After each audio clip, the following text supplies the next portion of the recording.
This is KGW News at Sunrise. Good morning. Thanks for getting up with us this Saturday morning. I'm Christelle Kumway. This morning on Sunrise, we've seen ugly situations unfold at school board meetings around the region. Why one local board decided to hold meetings virtually once again. Plus, the social media posts that sent the entire campus into lockdown and sent parents rushing to school.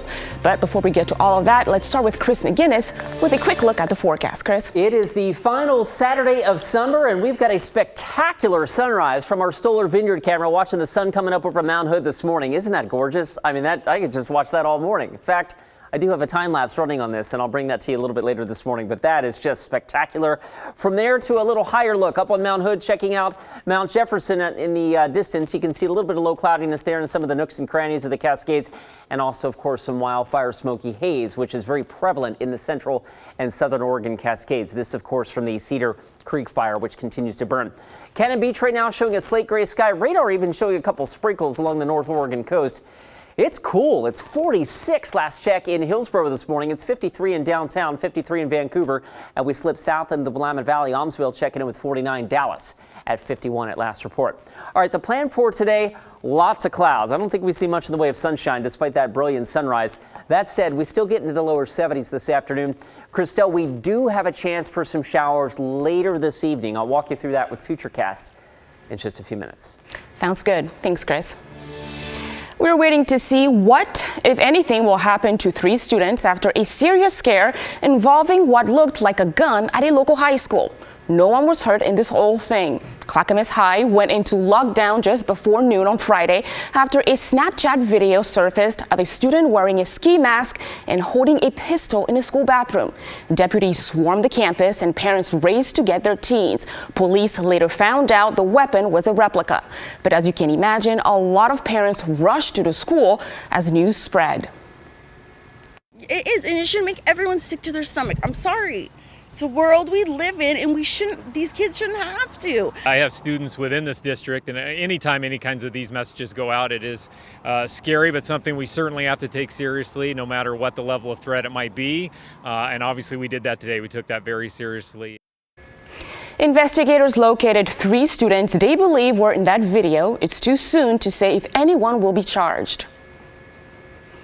After another session of all-day bargaining Friday between the union and district, there is still no deal for striking teachers in Richland.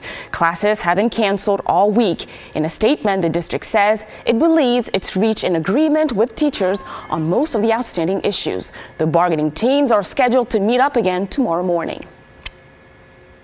School boards across the country have become hotbeds of division. KGW has covered a number of these heated board meetings in our region. And now an update out of Salem Kaiser Public Schools.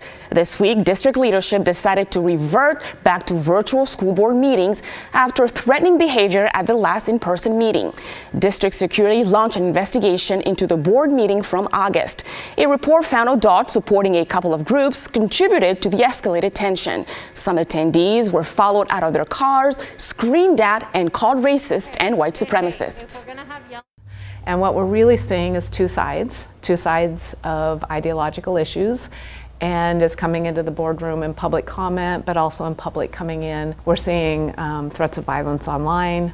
We're seeing escalation in the parking lot.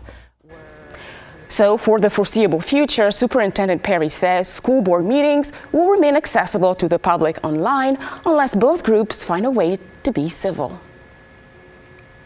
A family is suing a man accused of selling their son fake painkillers laced with fentanyl. Griffin Hoffman was 16 years old in March when he died of an overdose. Now the boy's mother is suing the alleged trafficker, Manuel Souza Espinoza, for more than $500,000.